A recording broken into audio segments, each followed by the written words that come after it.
სალამი მოგესალმებით, ვაგრძელებთ Warren Wiersbe-ის ბიბლიური კომენტარების ქართულ ენაზე ატვირთვას.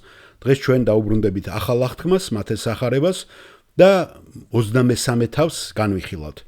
მაგრამ ამ კომენტარებში ეს მე-20 ნაწილი არის. აქ როგორც ატყობთ, ჩვენ უფრო უსწრებთ თავებს, მაგრამ ძველ აღთქმაში ნელ-ნელა ეწევა ახლა, იმიტომ რომ იქ უფრო კომპაქტურად იყო განხილული დეტალურად. ესე იგი, ნაწილი მე-20, მათეს სახარება 23, მეფის დაგმობა. მოდით ახლა ჩვენ წავიკითხოთ ეს ბიბლიაში როგორც არის წარმოდგენილი და შემდეგ მივყვეთ კომენტარებს. მაშინ ელაპარაკა იესო ხალხს და თავის მოწაფეებს. უთხრა: მოსეს ტახტზე დასხდნენ წიგნობარნი და ფარისეველი. ამიტომ ყველაფერი, რასაც გეტყვიან, შეასრულე და დაიცავით. ოღონდ მათი საქმეებისამებრ ნუ იმოქმედებთ. ვინაიდან ისინი ამბობენ და არ ასრულებენ. კრავენ მძიმე და ძნელად საზით ტვირთს და ზურგზე კიდებენ ადამიანებს. თავად კი თითსაც არ გაატოკებენ მის სატარებლად. ყველაფერს ადამიანთათვის საჩვენებლად აკეთებენ, იფართოვებენ თავიანთ სალოცავ თასმებს და სამოსის კალთებს იგრძელებენ. უყვართ ნადიმებზე სათავეში ჯდომა, ხოლო სინაგოგებში წინა ადგილებზე. მისალმებანი მოედნებზე და რაბის რომ უწოდებენ ადამიანები. თქვენ კი ნუ გიწოდებენ მოძღვარს. ვინაიდან ერთია თქვენი მოძღვარი, იესო ქრისტე, თქვენ ყველანი კი ძმები ხართ. ნურც მამას უწოდებთ ვინმეს ქვეყანაზე, რადგან ერთი მამა გყავთ, ზეციერი. ნურც წინამძღვარს გიწოდებენ, ვინაიდან ერთი გყავთ წინამძღვარი ქრისტე. უდიდესი თქვენ შორის თქვენი მსახური იყოს. ვინც თავს აიმაღლებს, დამდაბლება, ხოლო ვინც თავს დაიმდაბლებს, ამაღლდება. ვაი თქვენ წიგნობარნო და ფარისეველნო, თვალთ მაგცნო, ვინაიდან კეტავთ ცათასამეფოს ადამიანთა წინაშე, არც თქვენ შედიხართ და არც შემავალთ ანებებთ შესვლას. ვაი თქვენ წიგნობარნო და ფარისეველნო, თვალთ მაგცნო, ვინაიდან გადაჭამთ ქვითა სახლებს და მოსაჩვენებლად დიდხანს ლოცულობთ. ამისათვის უფრო მკაცრად დაიჟებით. ვაი თქვენ წიგნობარნო და ფარისეველნო, თვალთ მაგცნო, რომ შემოივლით ზღვასა და ხმელეთს, რათა ერთი ვინმე მაინც მოაქციოთ და როცა მოაქცევთ, გეენის ზედ გადააქცევთ. თქვენზე ორჯერ უარესად. ვაი თქვენ ბრმა წინამძღოლო, რომ ამბობთ, ვინც ტაძარს დაიფიცებს, არაფერია, ხოლო ვინც ტაძრის ოქროს დაიფიცებს, ის მოვალეაო. უგდურნო და ბრმანო, რა უფრო დიდია, ოქრო თუ ტაძარი, ოქროს რომ წმენს. და ვინც სამსხორპულს დაიფიცებს, ეს არაფერია, ხოლო ვინც ძღვეს დაიფიცებს, მასზე რომა ის მოვალეაო. ბრმანო, რომელი უფრო დიდია, ძღვენი თუ სამსხორპლო, ძღვენს რომ წმენს. ვინაიდან ვინც სამსხორპლოს იფიცებს, ის იფიცებს მას, ყველაფერს რაც მასზეა. ვინც ტაძარს იფიცებს, ის იფიცებს მასაც და მასში მცხოვრებსაც. ხოლო ვინც ცას იფიცებს, ის ფიცულობს ღმერთის ტახტს და მასზე მჯდომსაც. ვაი თქვენ წიგნობარნო და ფარისეველნო, თვალთ მაგცნო, პიტნის, კამის, კლიავის მეათეც რომ იხდით და ივიწყებთ უმთავრეს რჯულში, სამართალს, წყალობასა და რწმენას. ესეც უნდა გაგეკეთებინა და არც ის მიგევიწყებინათ. ბრმა წინამძღოლებო, კოღოს მწურავნო და აქლემის შთამთქმელნო. ვაი თქვენ წიგნობარნო და ფარისეველნო, თვალთ მაგცნო, რომლებიც გარედან ასუფთავებთ სასმისა და ჯამს, შიგნით კი სავსენი ხართ მტაცებლობითა და თავაშვებულობით. ბრმა ფარისეველნო, ჯერ შიგნიდან გაასუფთავეთ სასმისი და ჯამი, რომ გარედანაც სუფთა იყოს. ვაი თქვენ წიგნობარნო და ფარისეველნო, თვალთ მაგცნო, შეთეთრებულ სამარხებს რომ გავხართ, რომლებიც გარედან ლამაზები ჩანან, შიგნით კი სავსენი არიან მკვდართა ძვლებითა და ყოველგვარი უწმინდურებით. ასევე თქვენც გარეგნულად მართლები ჩახართ ადამიანთა წინაშე, შიგნით კი თვალთმაგცობითა და ურჯულობით ხართ ახსინლი. ვაი თქვენ წიგნობარნო და ფარისეველნო, თვალთ მაგცნო, წინასწარმეტყველთა საფლავებს რომ აშენებთ და ამკობთ მართალთა სამარხებს. და ამბობთ, ჩვენი მამების დღეებში რომ გვეცხოვრა, არ ვიქნებოდითო მათი თანამოზიარენი წინასწარმეტყველთა სიცხლში. ამრიგად საკუთარ თავს უმოწვეთ, რომ წინასწარმეტყველთა მკვლელების ძენი ხართ. ბარემ ბოლომდე აავსეთ თქვენი მამების საწყაო. იქედნეთა ნაშობო გველებო, გეენის მჯარს რომ გაექცევით. გეენის მჯარს როგორ გაექცევით? ამიტომ მე მოგივლეთ წინასწარმეტყველთ, ბრძენკაცებსა და მწიგნობრებს, თქვენ კი ზოგიერთს მოკლავთ და ჯვარს აცვავთ, ზოგს კი გაშოლტავთ თქვენ სინაგოგაში და განდევნით ქალაქიდან ქალაქში, რათა მოგეწიოთ მართალთა მთელი სისხლი, მიწაზე დათხეული, მართალი აბელის სისხლიდან მოყოლებული, ზაქარია ბერაქია ზის სისხლამდე, ტაძარსა და სამსხვერპლოს შორის რომ მოკალით. ჭეშმარიტად გეუბნები თქვენ, რომ ყოველივე ეს მოეწევა ამ თაობას. იერუსალიმო, იერუსალიმო, წინასწარმეტყველთა მკვლელო და შენთან წარმოგზავნითა ჩამქოლაო. რამდენჯერ მინდოდა შენი შვილების შემოკრება, როგორც ფრინველი იკრებს ფრთებქვეშ თავის ბარტყებს, მაგრამ არ ინდომეთ. აჰა, ოხრად გრჩება თქვენი სახლი, ვინაიდან გეუბნები თქვენ, ვეღარ მიხილავთ ამ იერიდან, ვიდრე არ იტყვით, კურთხეულია უფლის სახელით მომავალი. ეს არის მათეს სახარების 23 თავი და მოდით მივყვეთ ამ მე-20 ნაწილს ბიბლიური კომენტარებისას. მეფის დაგმობა. ეს იყო ჩვენი უფლის ბოლო საჯარო უწყება. ეს არის ცრუ რელიგიის კაცრი დაგმობა, რომელიც ჭეშმარიტების საფარქვეში იყო წარმოდგენილი. ზოგიერთი უბრალო ადამიანი უეჭველად შოკირებული იყო მისი სიტყვებით, რადგან ისინი ფარისევლებს მართალ ადამიანებად მიიჩნევდნენ. ალბათ უნდა შევახსენოთ საკუთარ თავს, რომ ყველა ფარისეველი არ იყო ასეთი თვალთმაქცი. იმ დროს დაახლოებით 6000 ფარისეველი იყო იუდეაში, რომელთაგან ბევრად მეტი მიმდევარი იყო, მაგრამ არა ჯგუფის სრულუფლებიანი წევრი. ფარისევლების უმეტესობა საშუალო ფენის ბიზნესმენი იყო და უეჭველად ისინი გულწრფელები იყვნენ ჭეშმარიტებისა და სიწმინდის ძიებაში. სახელი ფარისეველები წარმოიშვა სიტყვიდან, რაც ნიშნავს გამოყოფას. ფარისევლები გამოყოფილი იყვნენ წარმართებისაგან, უწმინდური იუდეველებისაგან, რომლებიც არ იცავდნენ მოსეს რჯულს, მებაჟეები და ცოდვილები. ლუკას სახარება 15 პირველი და მეორე მუხლი და ყველასაგან ვინც კი ეწინააღმდეგებოდა ტრადიციას, რომელიც მათ ცხოვრებას მართავდა. ფარისევლებს შორის იყო რამდენიმე წევრი, რომლებიც ჭეშმარიტ სულიერ რელიგიას ეძებდნენ. გახსოვთ ნიკოდემუსი იოანეს მე-3 თავში, მე-7 თავში, იოსებ არემეთიელი იოანეს მე-19 თავში, როცა იესოს დასაფლავებაზე ელაპარაკი, მარკოზის მე-12 თავში, მოხსენიებულია უსახელო კაცი, რომელიც ჩვენ გვახსენდება. გამალიელმაც კი ტოლერანტობა გამოავლინა ახლა ჩამოყალიბებულ ეკლესიის მიმართ. ამას უკვე მოციქულთა საქმეების მე-5 თავში კითხულობთ. მაგრამ ძირითადად ფარისევლები თავიანთ რელიგიას იყენებდნენ საკუთარი თავის და მატერიალური სარგებლობის პოპულარიზაციისათვის და გასაკვირი არ არის, რომ იესო მათ გმობს. ყურადღება მიაქცეთ სამ დაყოფას ამ უწყებაში. პირველი, ახსნა ხალხისადმი. ამ ნაწილში იესომ ახსნა ფარისევლური რელიგიის ძირითადი ნაკლოვანებები. მათ ჰქონდათ ჭეშმარიტი მცდარი წარმოდგენა. ამას ჩვენ კითხულობთ მეორე და მესამე მუხლებში. თავდაპირველად მათ აიღეს ძალაუფლება, რომელიც არ იყო მათი. სიტყვასიტყვით თარგმანი, წიგნობრები და ფარისევლები მოსეს სავარძელზე დასხდნენ, ესე არის. წმინდა წერილში არ არსებობს ჩანაწერი, რომ ღმერთმა ამ ჯგუფს რაიმე ძალაუფლება მიანიჭა. მათი ერთადერთი ავტორიტეტი იყო ღვთის სიტყვა. ამიტომ ხალხი უნდა დამორჩილებოდა ყველაფერს, რასაც ფარისევლები ასწავლიდნენ სწორედ ამ სიტყვიდან. მაგრამ ხალხი არ უნდა დამორჩილებოდა იმ ტრადიციებს, რომლებიც მერე ფარისევლების მიერ იქნა შექმნილი და წესები იქნა ჩამოყალიბებული. ფარისევლთათვის სიმართლე ნიშნავდა გარეგნულ შესაბამისობას ღვთის კანონთან. ისინი უგულოყოფდნენ შინაგანი გულის მდგომარეობას.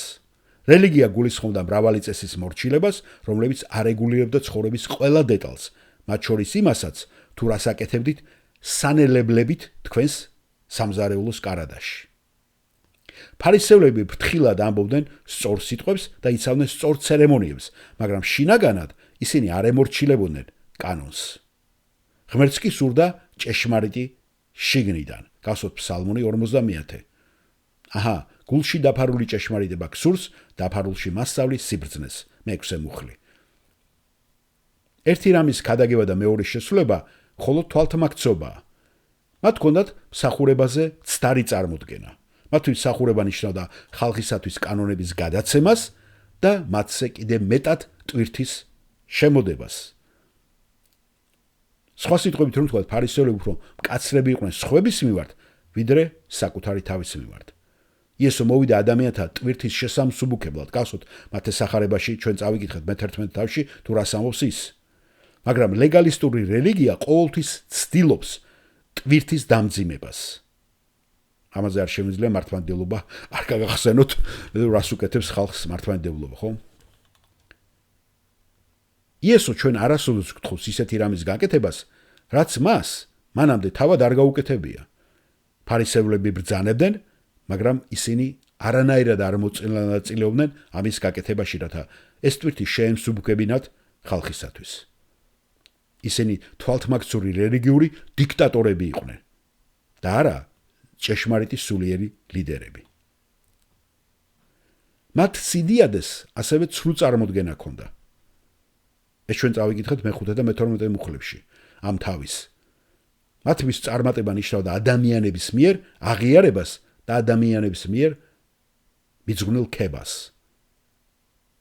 ისინი არანაირად არ ზრუნავდნენ, რომ ეს საქციელი ღმერთს მოწონებოდა. ისინი იყენებენ თავიანთ რელიგიას ყურადღების მისაპყრობად და არა ღმერთის განსადიდებლად.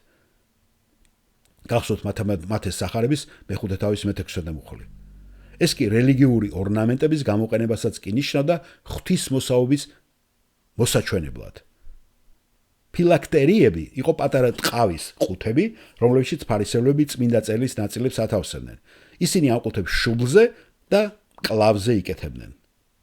და ასე ატარებდნენ და სიტყვასიტყვით ემორჩილებოდნენ მეორე რჯულის მე-6 თავის მერვე მუხლის მოწოდებას. და ასევე მე-11 თავში არის მეორე რჯულის ეს მითითება მოსეს მიერ.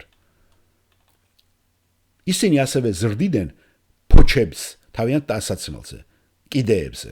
ამასაც ჩვენ რიცხვთა წიგნის მე-15 თავში ვკითხულობთ და მათეს სახარების მე-9 თავშიც. ფარისევლები ფიქრობდნენ, რომ თანამდებობა ეს სიდიადის ნიშანი იყო. ამიტომ ისინი ცდილობდნენ საუკეთესო ადგილების დაკავებას სინაგოგაში და საჯარო ვახშმობაზე. სადაც კაცი ზის, ამას არანაირი კავშირი არ აქვს იმასთან, თუ ვინ არის ეს ადამიანი. ალბერტ აინშტაინი წერდა, ნუ ეცდები გახდე წარმატებული ადამიანი, არამედ ეცადე გახდე ღირებული ადამიანიო. ისინი ასევე ფიქრობდნენ, რომ საპატიო ტიტულები ეს მათი სიდიადის მიმანიშნებელი იყო. ტიტული რაბი ნიშნავს ჩემო დიდებულს და მას რელიგიური ლიდერები ყოველთვის იყენებდნენ ხოლმე თავიანთ თავზე. დღეს რელიგიური ლიდერები საპატია დოქტორანტის ხარისს ესწრაფვიან. და მე აქ არ შემიძლია არ გავიხსენო, მაგალითად როგორიცაა უწმინდესი და უნეტარესი. იესომ აუგრძალა თავის მოწაფეებს რაბის ტიტულის გამოყენება, რადგან ყველა მათგანი ძმა იყო და მხოლოდ იესო იყო მათი მასწავლებელი. გასვოთ მოძღვარი მათეს სახარების 23 თავში ვკითხულობთ. ღვთისშვილებს შორის სულიერი თანასწორობაა იესო ქრისტეს ყოფნა როგორც შენი ბატონისა. როცა ჩვენ იესო ქრისტეს უფლად და ბატონად ვაღიარებთ, ჩვენ სრულიად თანასწორები ვართ ერთმანეთთან. იესომ ასევე აუგრძალა მათ სიტყვა მოძღვარი ეხმარათ, სულიერ საკითხად დაკავშირებით ერთმანეთის მიმართ. რა თქმა უნდა, არასწორი არ არის ახლა ჩვენ ბიოლოგიურ მამას რომ მამით მიმართოთ. მაგრამ არასწორია, როცა ამას ჩვენ ვიყენებთ სულიერი ლიდერების მიმართ. პავლე მოციქული საკუთარ თავს სულიერ მამას უწოდებდა, რადგან მან ხალხი სახარების მეშვეობით შვა, გახსოვთ 1 კორინთელ წელში ამას ამბობს, მაგრამ ის არანაირად არ ითხოვდა ადამიანებისაგან, რომ ასე მიემართათ მისთვის. მესამე ტიტული, რომელიც აკრძალული იყო, ეს იყო მოძღვარი, რომელსაც ამ თავში ჩვენ ვკითხულობთ მე-10 მუხლში, რაც ნიშნავს ხელმძღვანელს, წინამძღოლს. ეს არ არის იგივე სიტყვა, რომელიც მოძღვრად ითარგმნება. მეფე ჯეიმსის თარგმანში ეს სხვანაირად არის მოხსენიებული. ეს სიტყვა ნიშნავს მასწავლებელს, რომელიც იმას ნიშნავს, ვინც წინ მიდის და წარმართავს. თანამედროვე ცხოვრებაში შეიძლება ამის ეკვივალენტური იყოს ხელისუფლებაში მყოფი ადამიანიც. ღმერთმა სულიერი ლიდერები ეკლესიაში დააყენა, მაგრამ მათ არანაირად არ უნდა ჩაენაცვლებინათ ღმერთი სხვების ცხოვრებაში. ასევე დღესაც ჭეშმარიტი სულიერი ლიდერი თავის ხალხს თავისუფლებისაკენ და ქრისტესთან უფრო მჭიდრო ზიარებისაკენ მიმართავს და არა საკუთარი იდეებისა და საკუთარი რწმენის მონობაში ამყოფებს ადამიანებს. ჭეშმარიტი სიდიადე ეს სხვების სამსახურშია და არა სხვების იძულებაში, რომ ჩვენ გვემსახურონ. იონეს სახარება 3:30, ასევე მე-13 თავში, ლოცვის დროს კითხულობს იესო. ჭეშმარიტი სიდიადე არ არის შექმნილი, ის მხოლოდ ღმერთისაგან შეიძლება მოდიოდეს, როდესაც მას ჩვენ ვემორჩილებით. თუ საკუთარ თავს ჩვენ ავიმაღლებთ, ღმერთი დაგვამდაბლებს, მაგრამ თუ საკუთარ თავს დავიმდაბლებთ, მოვა დრო და ღმერთი აგვამაღლებს. გახსოვთ 1 პეტრეს წერილი, მე-5 თავის მე-6 მუხლი. ეხლა ჩვენ გადავდივართ ფარისევლების გმობაზე, რომელიც განხილულია მე-13 მუხლიდან 21-16 მუხლის ჩათვლით. ჩვენ არანაირად არ უნდა აღვიქვათ ეს, როცა ვკითხულობთ, ეს დაგმობის სერია, იმ გაგებით, რომ იესო თითქოს და ძალიან გაბრაზდა და კონტროლის დაკარგა. და ის არის ისე გაბრაზებული, რომ ამას როგორც ადამიანი წარმოსთქვას. რა თქმა უნდა, ის გაბრაზებული იყო მათი ცოდვების გამო და ის თუ რას უშვრებოდა ეს ცოდვები ხალხს, რომლებსაც მათი ჯეროდათ.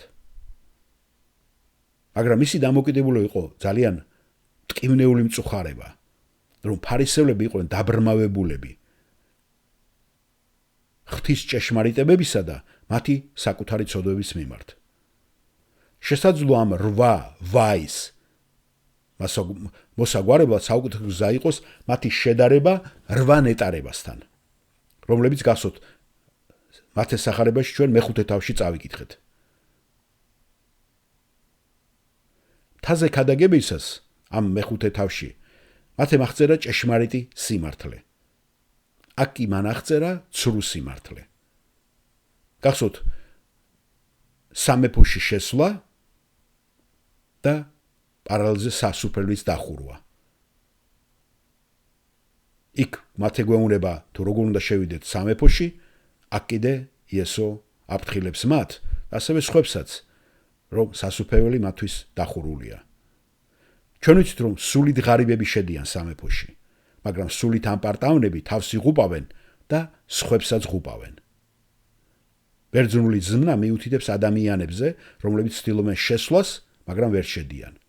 საკმაოდ ცუდია სამეფოში შესასვლელად საკუთარი თავის დაბრკოლება, მაგრამ ამაზე უფრო უარესია, როდესაც შენ სხვასაც უღობავ გზას იქ მისასვლელად. ესეთი იყვნენ ფარისევლები და მწიგნობრები. ღვთის ჭეშმარიტების ნაცვლად ადამიანის მიერ შექმნილი ტრადიციების სწავლებით მათ წაართვეს ღმერთის სიტყვის შემეცნების გასაღები და ამითი დახურეს ხსნის კარი. ჩვენ ამას ლუკას სახარების მე-11 თავში ვკითხულობთ. გახსოვთ მე-5 თავში, რომ გლოვიარეები ნუგეშისცემული არიან, მაგრამ აქ ჩვენ ხედავთ გამანადგურებლებს, რომლებიც შედიან და ჭამენ სხვის სახლებს და დაგმობილი არიან ისინი. მიუხედავად იმისა, რომ ეს მუხლი მათეს სახარების ზოგიერთ ხელნაწერში არ არის შეტანილი, ის მარკოზის მე-12 თავში, მე-40 მუხლში მოხსენიებული და ასევე ლუკას სახარების მე-20 თავში ამოცემული. საკუთარი ცოდვების გამო, გლოვისა და გაჭირვებული ქვრივის გამო, გლოვების ნაცვლად ფარისევლები სარგებლობდნენ პირიქით, რომ ხალხი გაეძარცვათ. ისინი თავიანთ რელიგიას იყენებდნენ როგორც ანგარების საფარს. 1 თესალონიკელთა მე-2 თავის მე-5 მუხლი. თვინიერნი მემკვიდრეობით იღებენ დედამიწას. ამაყები კი თავიანთ სულებს ჯოჯოხეთში აგზავნიან. შედარება რო გავაკეთოთ ჩვენ მე-5 თავთან. ამ თავის მე-15 მუხლის.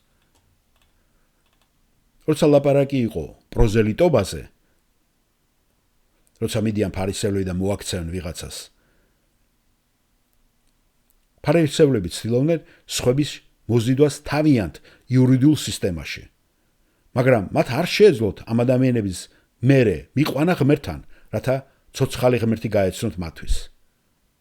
და ამიტომ სულების გადარჩენის ნაცვლად ეს ფარისევლები სულებს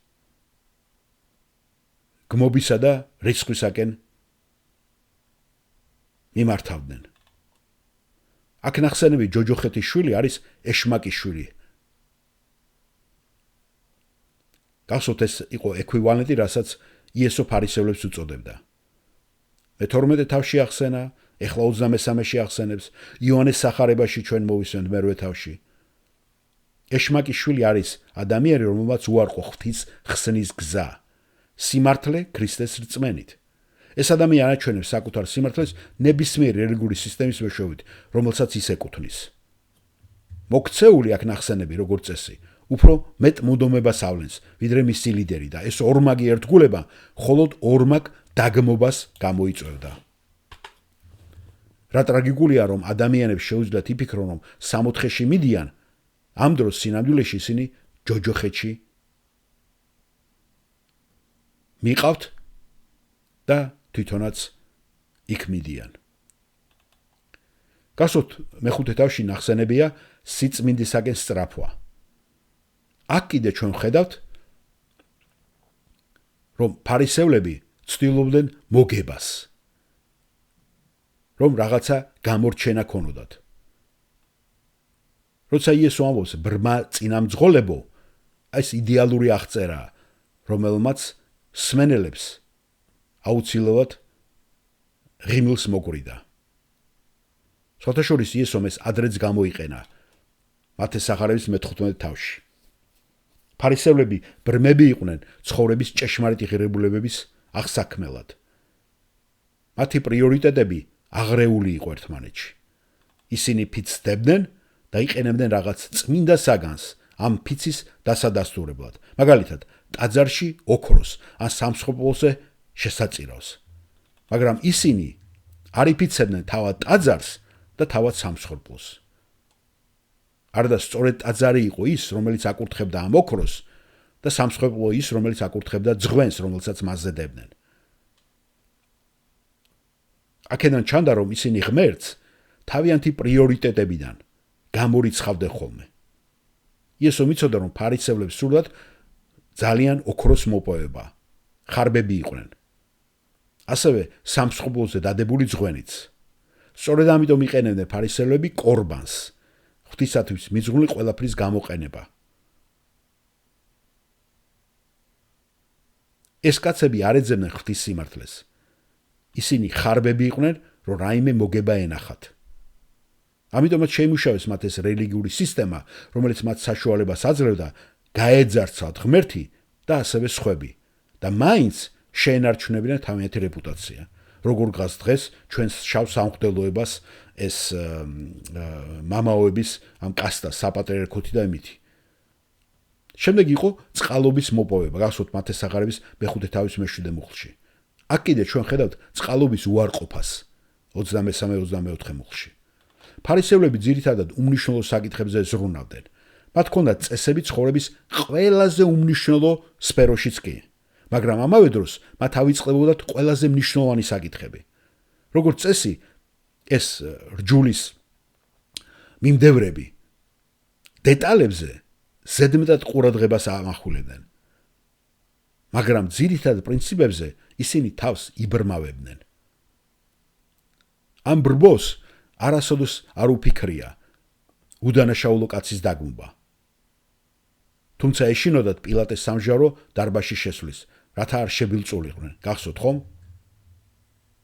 იონეს სახარებაში, როცა განჟაარის იესოსი, პილატესთან რო შეყავთ, ეს არის იონეს სახარების მე-18 თავის 22 მუხლი. ეჯგვარეშე რომ ძველი აღთქმის კანონი მიათედის გადასახადს მოითხოვდა. ლევიტელები 27, მეორე რჯული 14 და შემდგომი. აბრაამი მეათედს რჯულის მიცემამდე, მოსეს კანონამდე დიდი ხნით ადრე იხდიდა. ჩვენ ეს წავიკითხეთ დაბადების წიგნის მე-14 თავში. იაკობი ზუსტად ასევე ბაბუის მაგალითს მიყვება. ამას ჩვენ 22 თავში წავიკითხავთ დაბადების წიგნის. ხოლო ქრისტიანული მადლით გაცემის პრინციპები კი მოცემულია მეორე კორინთელთა წერილის მე-8 და მე-9 თავებში, სადაც პავლე მოციქული აღწევს თუ ქრისტიანმა როგორ და რანაირად უნდა გაიღოს ეს ქველმოქმედება. იმიტომ რომ ჩვენ არ კმაყოფილდებთ ქრისტიანები მხოლოდ მეათედის 10%-ის გაცემით. არამედ გვსურს უფალს შესაწირავი მივტანოთ სიყვარულით და სავსე გულებიდან, რამდენიც ჩვენ გვაგვემეტება. სამართლიანობა, წყალობა და ერთგულება ძალიან მნიშვნელოვანი თვისებებია, რომლებსაც ღმერთი ეძებს. წესების დაცვა ვერაფერს ვერ შეცვლის. მიუხედავად იმისა, რომ კარგია დეტალებზე ყურადღების მიქცევა, ჩვენ არასდროს უნდა დავკარგოთ პრიორიტეტების განცდა სულიერ საკითხებში.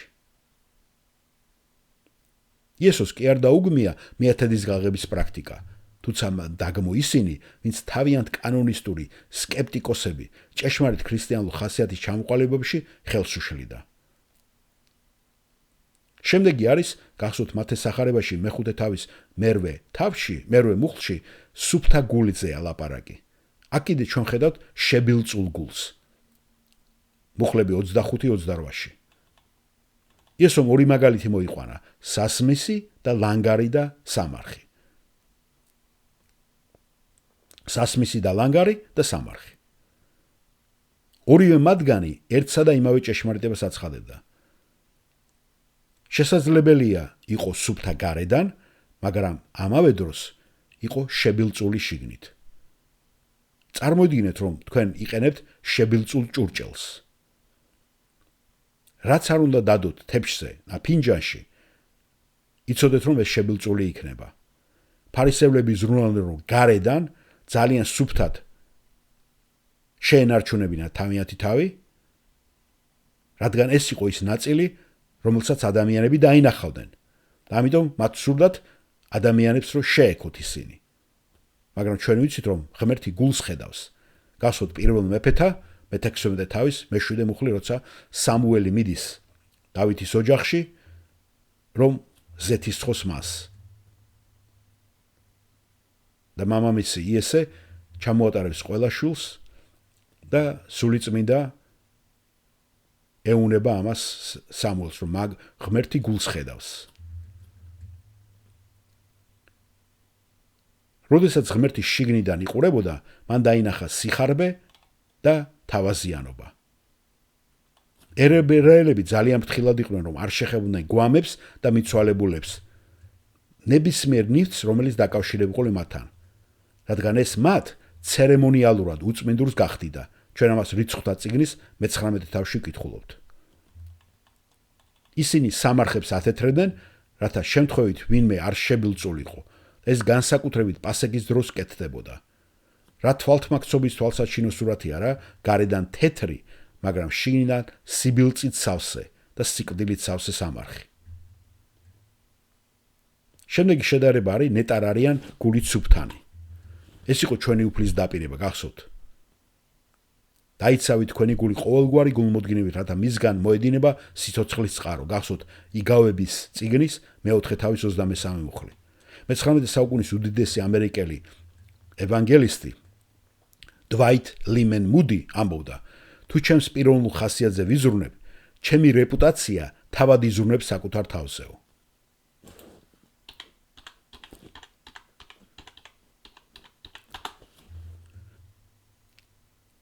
ინგლისურში არის ქარაქტერი, რუსულში არის ხარაქტერ. მე განმარტებას გეუბნებით ხასიათზე. ეს არის პიროვნების სტაბილური ინდივიდუალური თავისებურების ერთობლივება, რომელიც ვლინდება მოქმედებასა და ურთიერთობაში, რომელიც წარმოადგენს კონკრეტული პიროვნებისათვის არსებული ქცევის ფორმების საფუძველს.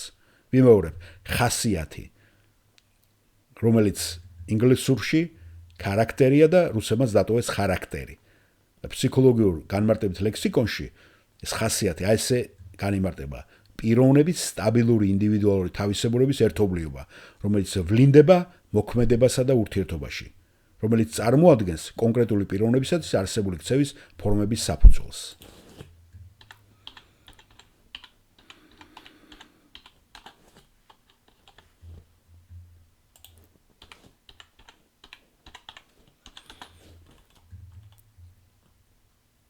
ჩვენ ხედავთ, რომ ფარისევლები ცხოვრობდნენ რეპუტაციისთვის და არა აი ასეთი ხასიათის ჩამოსაყალიბებლად, რომ პიროვნული ხასიათი მათ ქონოდათ.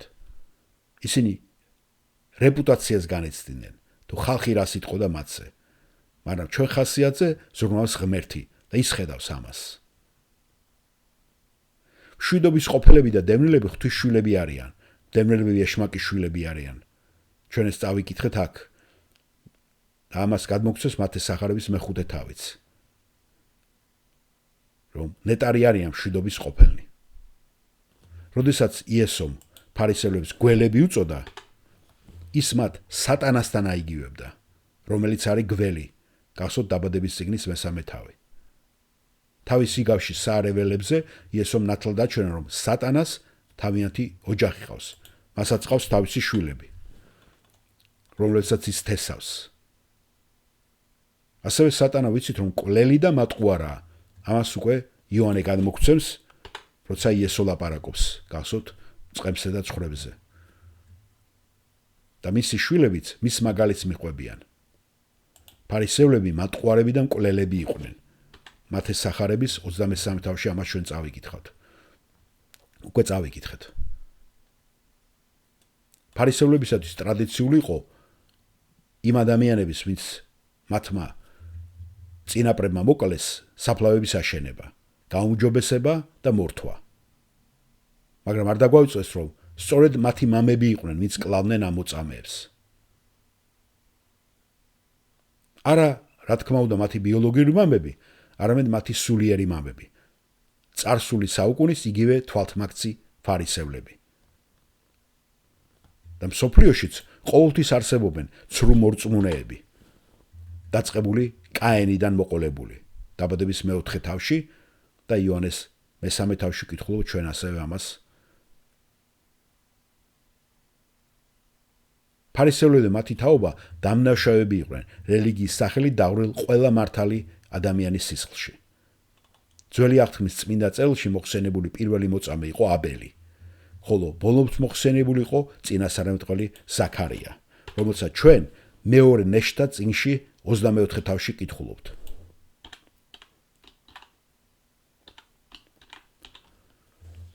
ზოგან მატიანე შეიძლება იწეროს, უბრალოდ ჩვენ მეორე ნეშტას იმაშო, პირველი ნეშტა, მეორე ნეშტა.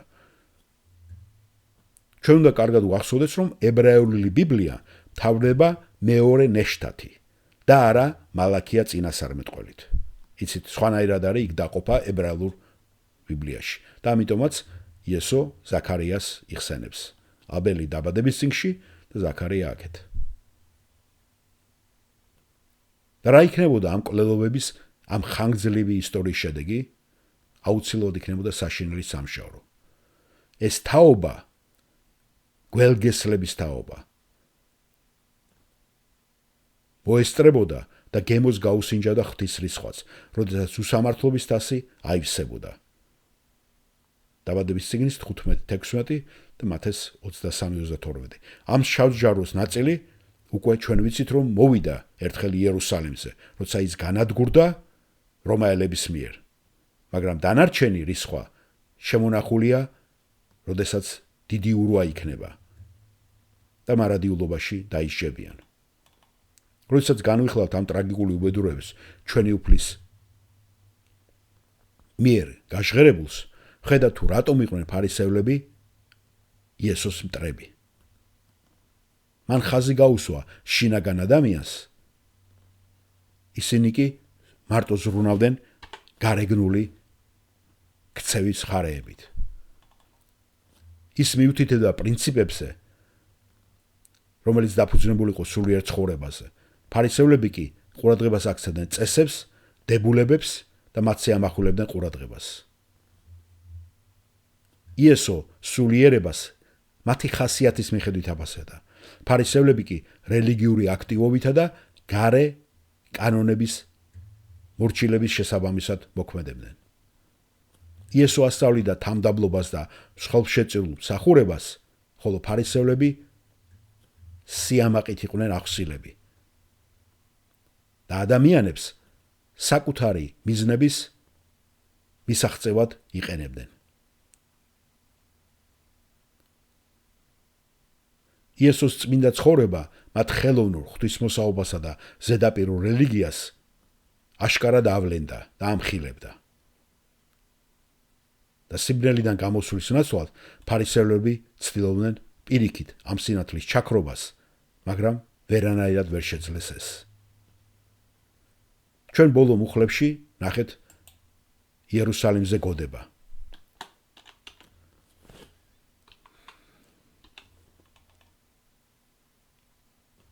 იესომ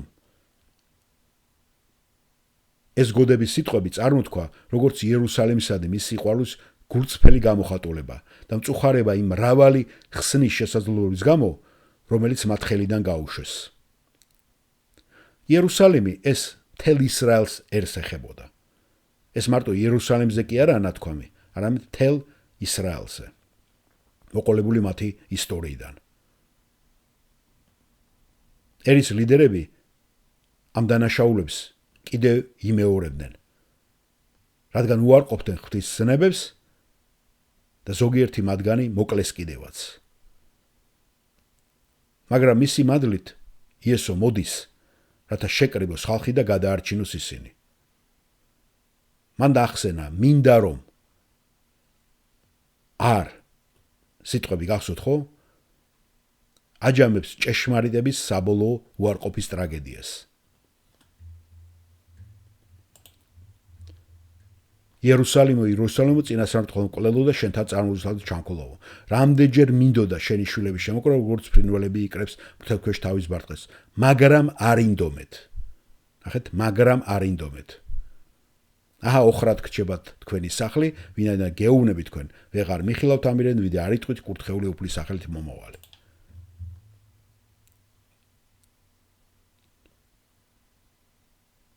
აქ არ არსებობს კამათი ღვთაებრივი სუვერენიტეტისა და ადამიანური პასუხისმგებლობის შესახებ, რადგან აქ ორივე შედის და ორივეა ნაგულისხმევი. ღმერთს არ შეეძლო თავისი ხსნა დაეკისრებინა ხალხისათვის და არ შეეძლო ასევე შეეცვალა მათი ჯიუტი უარყოფის შედეგები. თქვენ არ გინდათ რომ მოხვიდეთ ჩემთან რომ სიცოცხლე გქონდეთ, გახოთ იოანეს სახარებაში ამას ამბობს იესო მეხუთე თავში მეორე მოცემულში. ხოლო დედა ფრინველის ნიმუში, რომელიც კრებს და იფარავს თავის ნაშიერს, ეს ჩვენთვის ნაცნობია. ეს მოსემ გამოიყენა თავის გამომსამშვიდებლობ ქადაგებაში. მეორე ჯულის 32:11. მეშვიდე მუხლიდან წაგიკითხავთ მე. გაიხსენეთ ძველი დღეები, გარდასულ თაობათა წლები, კითხე მამაშენსა და ის გეტყვის, მოხუცებულ და ისინი გეტყვიან, როცა სამკვიდროს უნაწილებდა ხალხებს უზენაეს და ერთმანეთს დააშორა ადამიანის ზენი, მაშინ დაუდგინა ერებს საზღვრები ისრაელის ძეთა რიცხვისამებრ, რადგან უფლის ხვედრია მისი ხალხი, მემკვიდრეობა დერგო მას იაკობი. უდაბურ მიწაზე იპოვა იგი, სიცარიელესა და უდაბნოს კივილში, გარშემო ერტყა და თვალის შინვით უფრთხილდებოდა, როგორც არწივი ფხიზლობს თავის ბუდეზე, თავს დასტრიალებს მართვებს, გაშლის ფრთებს, შეისხავს და მხრებით მიყავს ისინი. აი ამაზე ლაპარაკი რომ იესომ რო გამოიყენა, ეს ცნობილი იყო ებრაელებისათვის ეს ხატოვანი შედარება. და სწორედ ეს არის სიყვარულის, ნაზი მზრუნველობის, სხვების დასაცავად სიკვდილის მზადყოფნის სურათი, რასაც იესო წარმოთქვავს თავიანთ თავის ხალხზე, თავის რჩეულ ერზე. ჩვენ ვიცით რომ იესო მოკვდა მსოფლიო ცოდვებისათვის და მათ შორის ისრაელი ერისთვისაც, მაგრამ მისმა საკუთარ ხალხმა არ მიიღო იგი. იოანეს სახარება ესე იწყება, ხომ? პირველი თავის მე-11 მუხლში. შენი სახლი ალბათ ნიშნავს როგორც ტაძარს, ასევე ქალაქს, რომლებიც ორივე განადგურდებოდა ჩვენი წელთაღრიცხვით 70 წელს რომაელი დამპყრობლების მიერ. და ტაძარი იყო ჩემი სახლი. ათე სახარებაში 21 თავში მოხსენიებული, თუმცა ახლა ისი ვიტოვებული და ცარიელია. იესომ დატოვა როგორც ტაძარი, ასევე ქალაქი და ზეთისხილის მთაზე ავიდა. გასოთ ჩვენ ამას მომავალ მე-24 თავში წავიკითხავთ. მიუხედავად ამისა, იესო ამ ერს დაპირდა, ერთ დღეს ის დაბრუნდებოდა და ერი იხილავდა მას და იტყოდა, კურთხეულია უფლის სახელით მომავალი. ეს არის ციტატა 117 ფსალმურიდან. ამ დიდი მესიანური ფსალმურიდან, რომელიც არაერთხელ იყო ციტირებული მისი მსახურების ბოლო ვნების კვირაში. და ხალხიც აქედან გამოიყენებს ბზობის კვირას ამ სიტყვებს. როდის შესრულებოდა ეს დაპირება? იმ ეპოქის ბოლოს, როდესაც იესო ქრისტე დაბრუნდებოდა დედამიწაზე, რათა გაანთავისუფლოს ისრაელი და დაამარცხოს მისი მტრები. ამას ზაქარიას წინასწარმეტყველის მე-12 თავში კითხულობთ და ასევე რომაელთა წერილში მათე პავლე მოციქული ამას მე-11 თავში ახსენებს. ის ფაქტი, რომ ისრაელმა უარყო მეფე, ეს არანაირად არ შეეფერხებდა ღვთის დიდ გეგმას სამყაროს გამოსყიდვის შესახებ.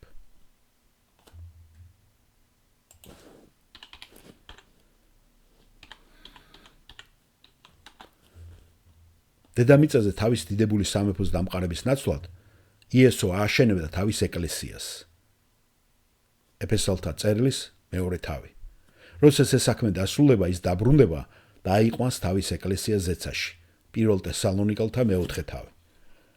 შემდეგ იქნება განკითხვის დღე დედამიწაზე, უფლის დღე, იაკობის გასაჭირის ჟამი. ერთი და იგივეა ეს, რომელიც ბოლოსაც ის დაბრუნდება ისრაელის გადასარჩენად. ჩვენ არ შეგვიძლია ამ კაცრი დაგმობის წაკითხვა უფლის მოთმინებისა და სიკეთის გაოცების გარეშე.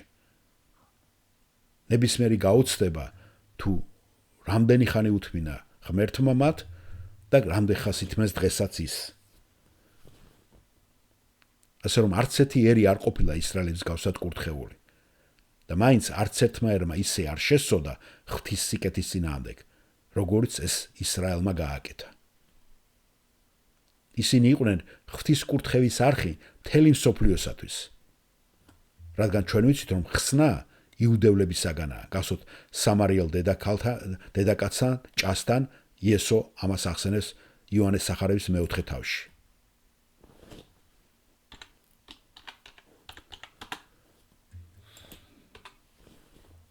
მიუხედავად ამისა, ისინი ძალიან დაიტანჯნენ ამ ქვეყნად.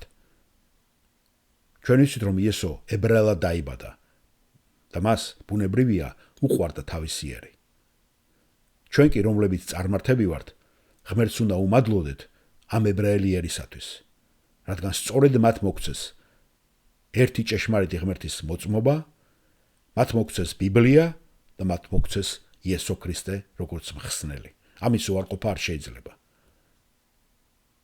ამიტომ ჩვენც კეთილი ვინებოდა იესოს გავსად უნდა შევიყვაროთ ებრაელები, ვეცადოთ მათ მოგებას ქრისტესათვის, ვილოცოთ იერუსალიმის მშვიდობისათვის და გამოვხნევოთ ისინი ყველანაირად, როგორც კი ჩვენ ეს შეგვიძლია დღეს. მადლობა მოსმენისათვის.